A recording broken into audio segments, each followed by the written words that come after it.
În acest videoclip vom prezenta un material inspirat de articolul Loviturile de stat din România, scris de generalul în rezervă Anghel Andreescu și de inspectorul în poliție Valentin Dulgheru.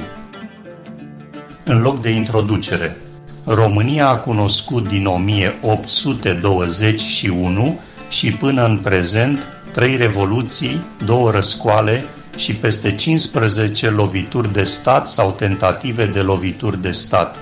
În vara anului 1989, Ungaria redefinise oficial România ca principalul său inamic și principala sa amenințare militară. Ministrul de externe maghiar Horn a militat atunci pentru intervenția în România la Gorbaciov, la Râșcov și Șevardnadze, însă aceștia nu au aprobat. Secretarul general al Pactului de la Varșovia, Ivan Aboinov, lider al grupului sovietic de criză, remarca că Ungaria voia ca noi să intervenim în România, fiindcă spera să se soluționeze problema Transilvaniei. De remarcat faptul că la formarea României mari, toate minoritățile, inclusiv cea maghiară, și-au dat adeziunea pentru unire, chiar și marile familii aristocrate maghiare.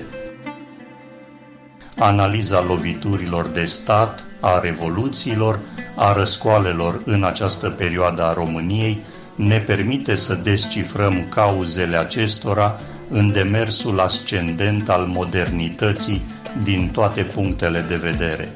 De fapt, libertatea ce și-o asumă unele state de a folosi forța militară în impunerea intereselor proprii și a se amesteca în alegerile din unele state slabe pot să conducă inclusiv la executarea unor lovituri de stat, încălcând principiul de neamestec în treburile interne ale altui stat.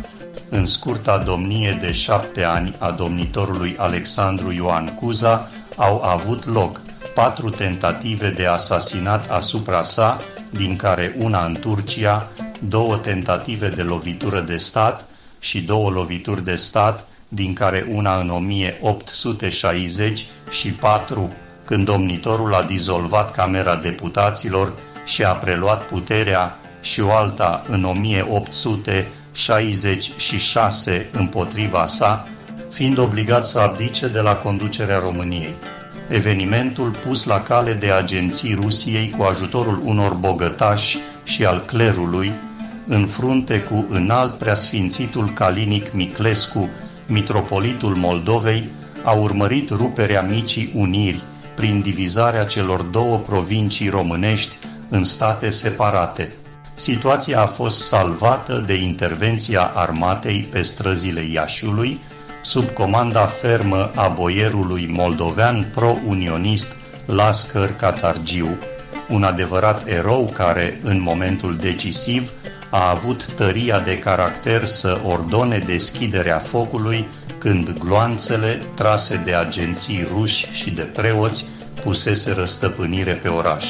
În cei 7 ani de domnie s-au schimbat 25 de guverne, precizând că în 3 ani s-au schimbat 20 de guverne.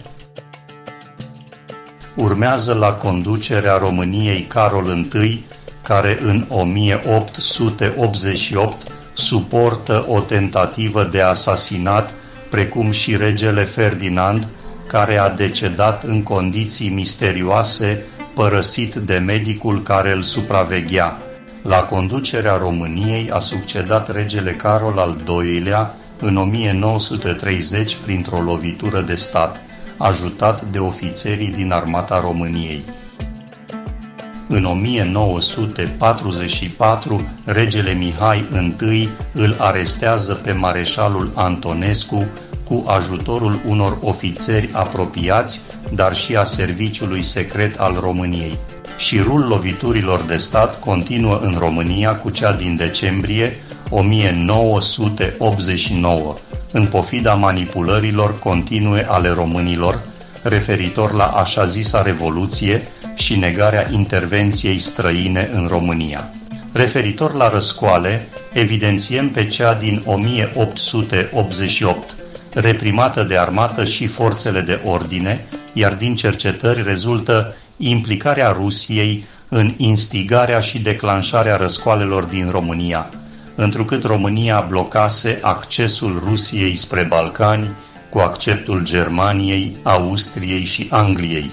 În ce privește răscoala din anul 1907, aceasta s-a declanșat în anul cu cea mai mare producție agricolă, țăranii deținând cam jumătate din terenul arabil al țării, dar hotărâtoare a fost propaganda diversionistă de la Cernăuți. În scena celebrului tablou al lui Octav Băncilă, 1907, pictorul este chiar fratele Sofiei Nădejde, soția agitatorului socialist Ioan Nădejde, destituit din învățământ pentru că făcea propagandă marxistă în rândul elevilor de școală primară. Răscoala din Moldova a fost instigată, calificat și întreținută de interese ale Rusiei. Răscoala din Muntenia și Oltenia a fost politic provocată, urmărindu-se destabilizarea statului român, fiind legată direct de agresiunile Rusiei la adresa României. S-a estimat că dacă n-ar fi fost provocată de Rusia, răscoala din 1907 s-ar fi declanșat în 1910, când atingea faza critică a blocajului economic, financiar și administrativ. Din cele de mai sus se constată existența unei manipulări continui a românilor referitor la așa zisa Revoluție și negarea continuă a intervenției străine în România în 1989. Aproape toți care au studiat în URSS, politicieni, cadre din Ministerul de Interne, Ministerul Apărării, Informații, au fost recrutați de către KGB și GRU. România a fost singura țară comunistă care din 1961 nu a mai permis studiul în URSS, față de celelalte state comuniste care erau deja în UE și NATO, precum Cehoslovacia, Polonia, Ungaria și au continuat pregătirea până în anul 1996. Cei care s-au întors căsătoriți cu rusoaice fie au divorțat, fie le-au trimis în URSS sau au fost trecuți în rezervă și în niciun caz n-au rămas cu funcții de conducere, chiar dacă au fost și excepții. Generalul Militaru a continuat practica retrimiterii ofițerilor în URSS la studii, după anul 1990, însă programul a fost oprit după 6 săptămâni.